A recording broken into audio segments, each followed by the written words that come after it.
Ada sekitar 100,3 juta orang yang masuk dalam daftar pemilih tetap atau DPT Pilkada 2020. Dari jumlah tersebut, KPU menargetkan tingkat partisipasi pemilih sebesar 77,5%. Jumlah yang tidak sedikit tentunya. Nah, Pilkada kali ini dilaksanakan di masa pandemi yang tidak urung membuat protokol kesehatan menjadi salah satu hal yang mutlak disorot dalam pelaksanaan Pilkada 2020 yang digelar serentak di 270 daerah di Indonesia. Dan untuk membahasnya lebih lanjut, sudah bergabung bersama kami Fritz Edward Siregar, anggota Bawaslu. Selamat malam Pak Fritz. Selamat malam Mbak Fani. Iya, semoga sehat selalu ya Pak. Alhamdulillah Mbak. Iya. Pak Fritz, sejauh ini Bawaslu menemukan 18.600 temuan pelanggaran dalam pelaksanaan Pilkada kabarnya. Nah, bentuk pelanggaran apa saja yang paling banyak ditemukan? Dan apakah dari total 18.600 ini sudah termasuk pelanggaran protokol kesehatan, Pak Fritz?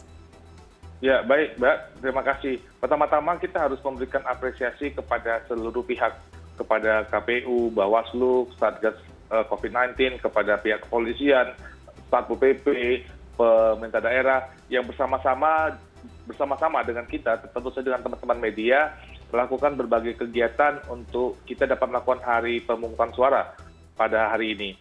Memang, sebagaimana yang tadi sudah disampaikan juga sama oleh Mbak Fani, kami memiliki satu sistem namanya sistem pengawasan yang kami sebut dengan Siswaslu, di mana data itu dapat diisi oleh seluruh pengawas TPS kami, seluruh pengawas kelurahan desa, dan juga di Panwas kecamatan.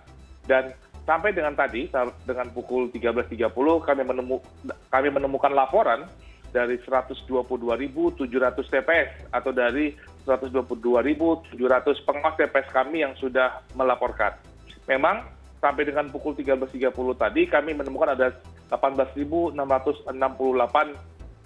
laporan dugaan pelanggaran.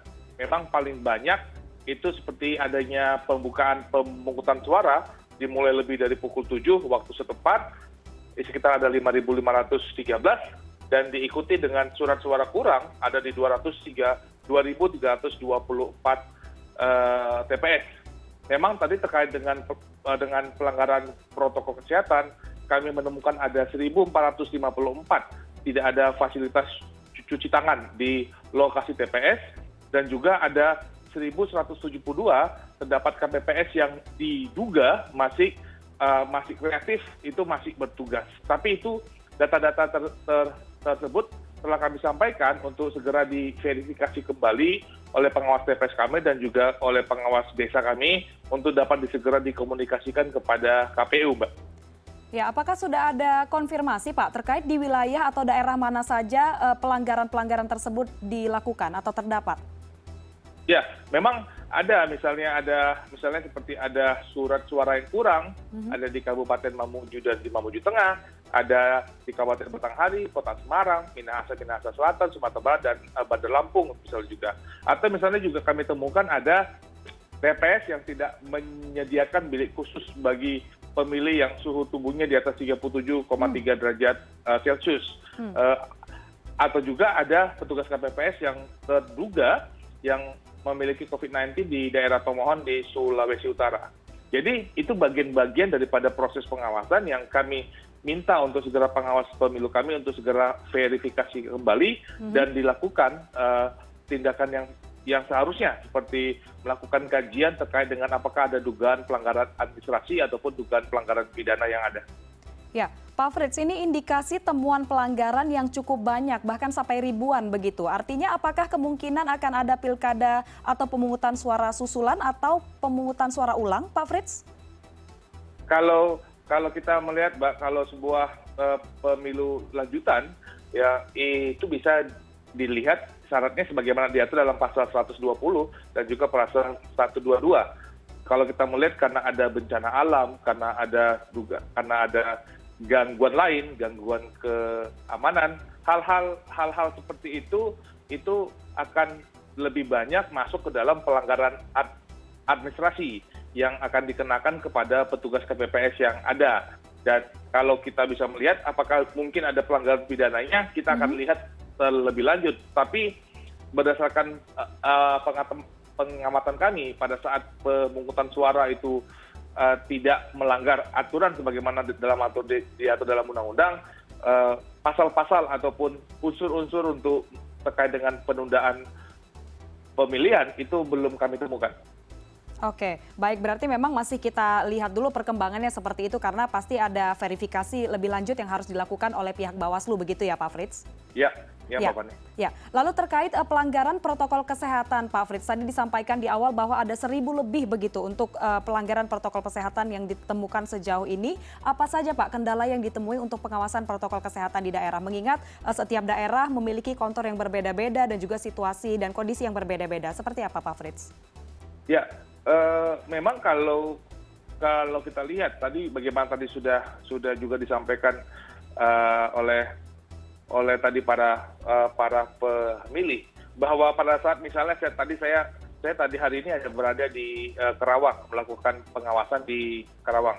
Kita bisa melihat bagaimana kepatuhan masyarakat itu di dalam memakai masker.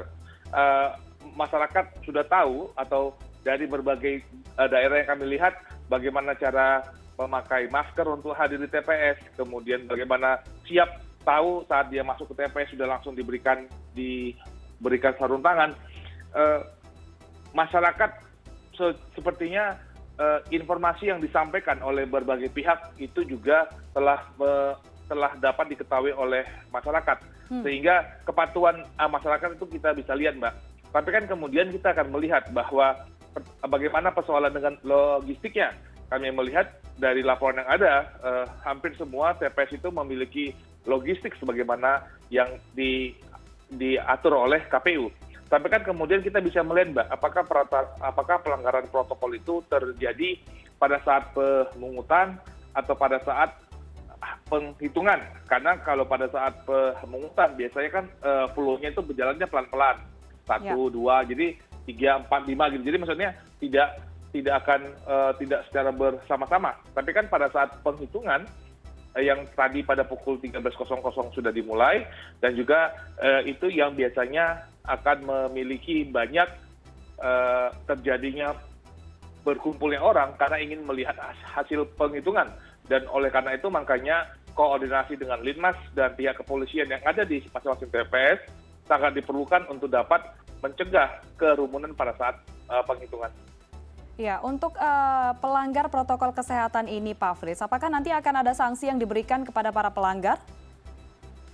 Kalau kita melihat bahwa terkait dengan pelanggaran protokol kesehatan kan yang akan Bawaslu lakukan adalah memberikan saran dan perbaikan. Jadi terhadap dengan para yang ketidakpatuh di TPS misalnya. Tapi kan kalau kita bisa melihat pada saat saran dan perbaikan itu dilakukan misalnya bagian tidak punya masker, segera pulang kembali ke rumah. Tapi kan KPU sudah menyediakan masker 20%. Kemudian misalnya bagi berkumpul, mereka akan dapat diminta untuk segera tidak berkumpul lagi.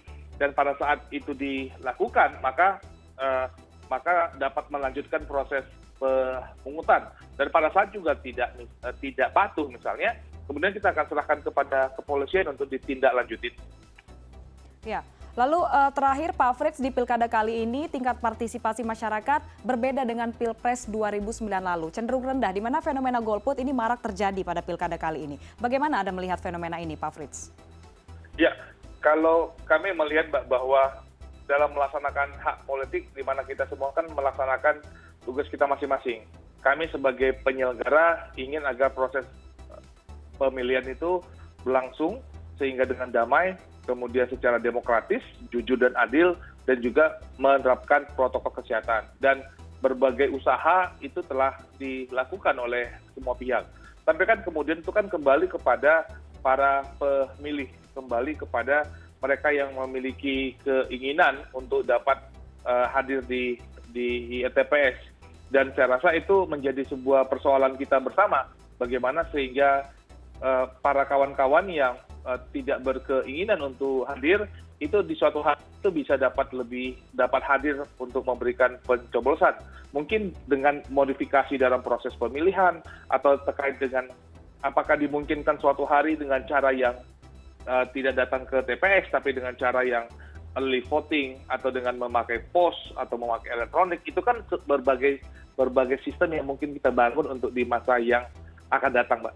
Ya, baik, tentunya kita semua juga berharap agar pelaksanaan Pilkada 2020 ini lancar begitu dan juga protokol kesehatan tetap tidak diabaikan agar kekhawatiran kita akan melonjaknya angka kasus positif COVID-19 pasca Pilkada ini tidak terjadi sama sekali ya. Terima kasih Pak Frits Edward Siregar, anggota Bawaslu sudah bergabung hari ini bersama kami di CNN Indonesia Connected. Selamat malam.